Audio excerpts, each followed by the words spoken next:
skill set and gain the skill set of whatever they're doing. Today, you have a lot of companies that have come and opened our mountains wide and taken the gold.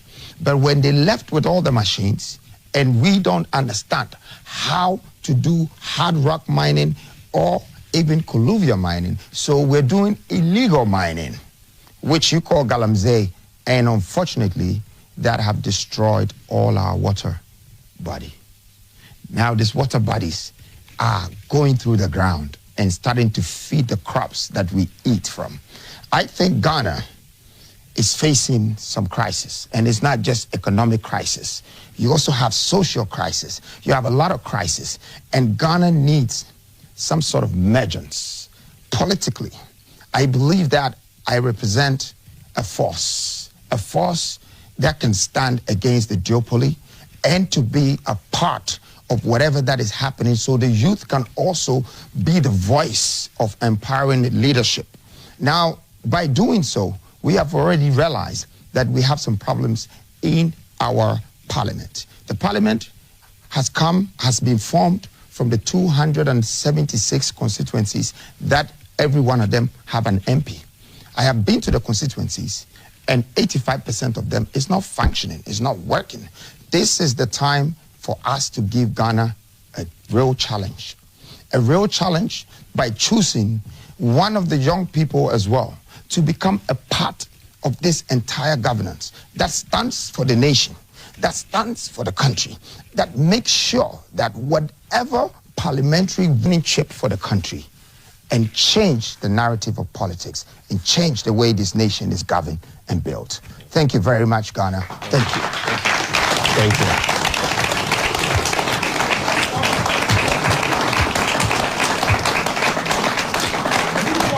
All right.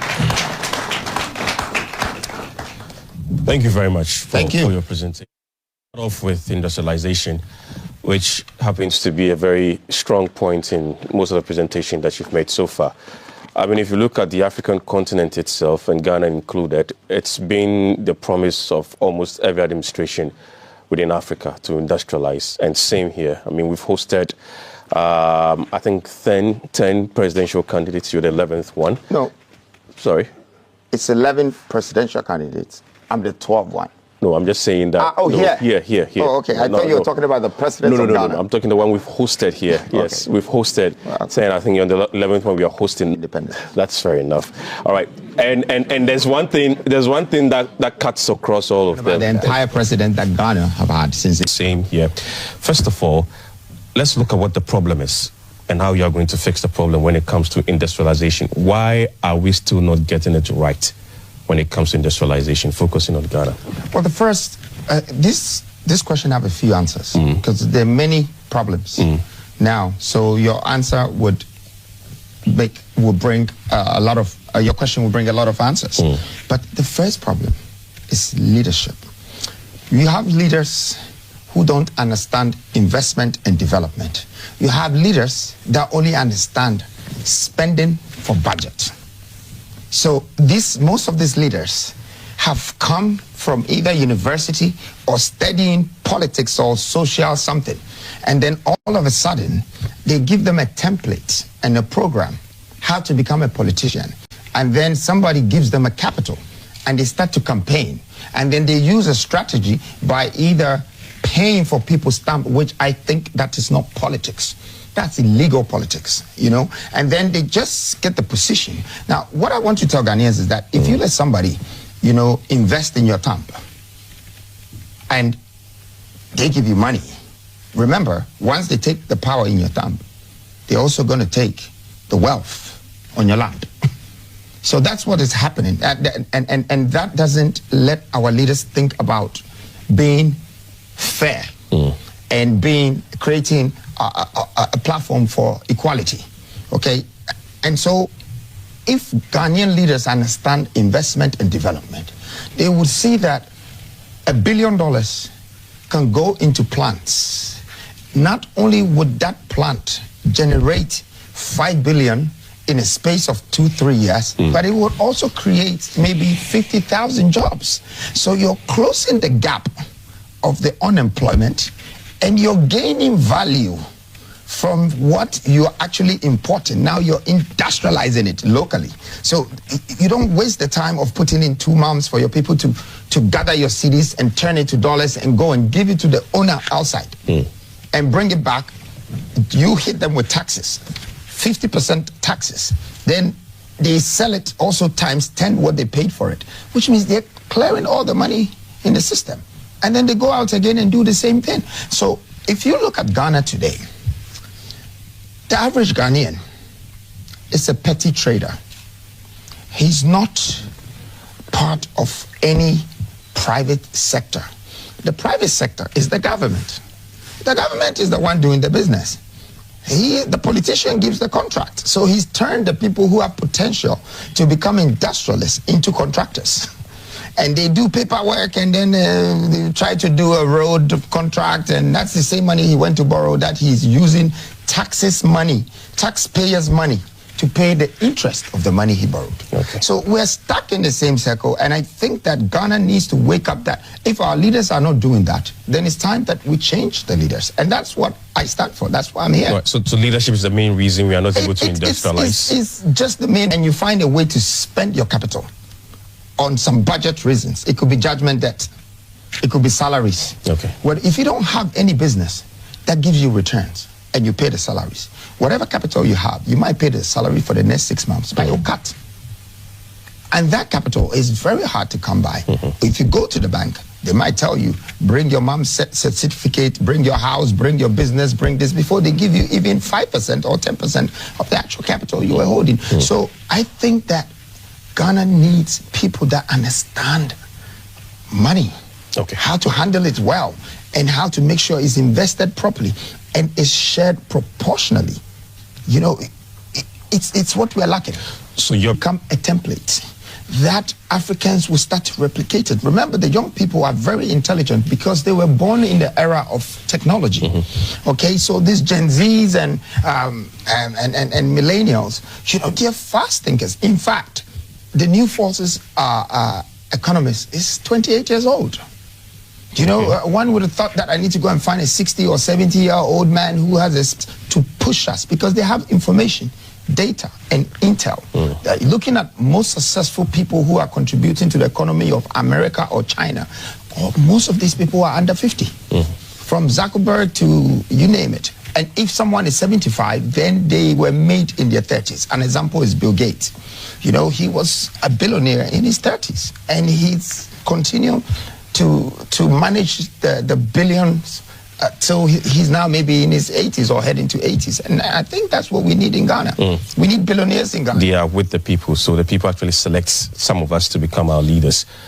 You are with the people. So what's going to be different about your leadership that, of course, represents the kind of people and the kind of leadership that you're complaining that we lack? Well, selecting a leader is a great thing. But I don't think that's the practice in our democratic system. And give them money and convince them, or give them rice, or give them food. They starve the people. I mean, that is not leadership. I don't know what you call that, but it looks like a political something. I don't know. We're yet to find the right name in the dictionary for whatever is happening in Ghana. But I don't call that leadership. You know, I don't call that a selected leadership. You know, if you want to be selected, be the people's people. Let the people understand you. Don't corrupt them. Don't bribe them. Don't buy them. Okay? Have a purpose for them to benefit from. Don't have a program that is full of promises that in the end they meet empty promises, and every time they're waiting for another one like a bubble, but it will burst. I think these are the changes that we need in Ghana as a country. And I want to say that don't look at me as a wild child who is trying to, you know, step in front of the big boys. No, I'm a very respectful kid, but I have to tell it as it is, okay? And I want Ghanaians to understand that if somebody else was in my shoes now doing what I'm doing, I would support them. Because real recognize real, and game do too. Okay, all right. My quick final question, and Doreen will actually come in. You talked about having 12 ministers going through your manifesto: trade, energy, finance, education, health, justice, agriculture, interior, foreign affairs, tourism, business and employment, and then defense. With your experience in housing and real estate, one was thinking that you could have added housing to it, because we have serious housing deficits in this country and housing challenges in here. So how come we don't have it in here? With your experience, of course. So first of all, the deficits of our housing issues is 1.7 million. It's a very big issue. It means that you have almost 10 million people homeless. If one family is to 3. That's a big one. Yeah, it's a big one. But what is the point of having a local housing ministry and paying about 400 people when you haven't actually created a platform, an integrated industrial platform that has created the jobs that can make the people afford for the housing if you were to build them? So people ask me, why don't you do low-income housing, this, that? Look, it's very expensive to create the basic infrastructure for a 1,000-acre project. You might spend 20 million without putting one building on the land before you start, right? And then if your target is to sell a house for $20,000 because it's low income, you probably need 20 million. So you need to start selling volumes of tens of thousands before you start to see profit. Now, if you haven't created the jobs for this nation that you are trying to build the local housing or low-cost housing for them, how are they going to pay for it? See, that's why we have thousands of homes sitting there and no one is using it, because they tell us that it's low-income housing, and then when they finish, $60,000. $60,000 is 1 million Ghana. Who is getting paid 5,000 cedis that can save money to pay 1 million cedis house? You see, these things don't work, the numbers. And that's why we want to take 88 of the existing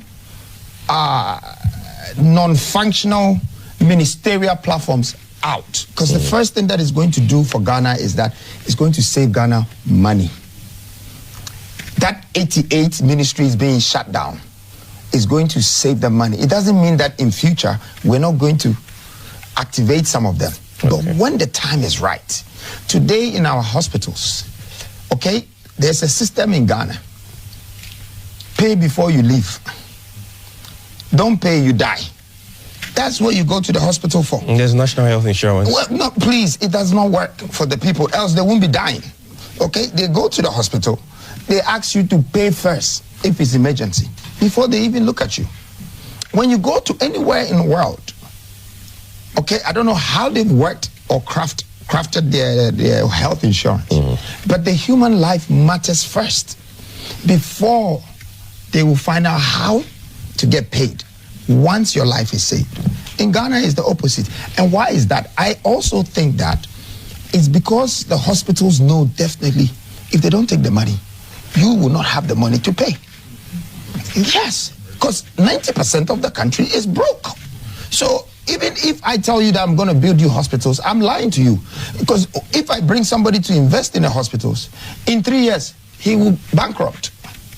Because he will have 10,000 people, 9,000 people will be dying and say, please save me, but they don't have the money. So what will your health ministry do then? Well, we said it all. We brought you a simple thing. We said that let's bring a SNIT revolution to turn the SNIT claims into a national corporate insurance for everyone that pays into that cost. They can reassess that money in the next 5 years, but it's also insurance. So whatever that claim is can be times 10. So let's say your SNIT now is 5,000 cedis. Your insurance claim can be 50,000 to 70,000 cedis. Now the average Ghanaian can use 25,000 of that to get a home for 2 years. Just rent. And then they can use that 20,000 to save themselves if they have to pay for their health when they get to the hospital so they don't die. They can also use the rest to support their children. Instead of leaving the same SNIT money with an institution for the government that they keep it for 40 years before they make you access it. Some people die and they don't even look for their children to give the claims of the SNIT to. So some of the things They were supposed to be good in the past, but they're not functional right now in the modern world. We need to revamp and change some of these things to suit the modern culture that we live by. Okay, let me hand over to Doreen now, and we'll pick some questions. Obviously, she has some questions too. Then we'll get more from our audience too. Yes, Doreen. George, thank you so much. This is my favorite part of the conversation because I get to get some responses and reactions from the audience and also get you to answer their questions. So first I'll start with mine. We had just the special voting just yesterday. I'm sure you were monitoring, and so you knew what happened.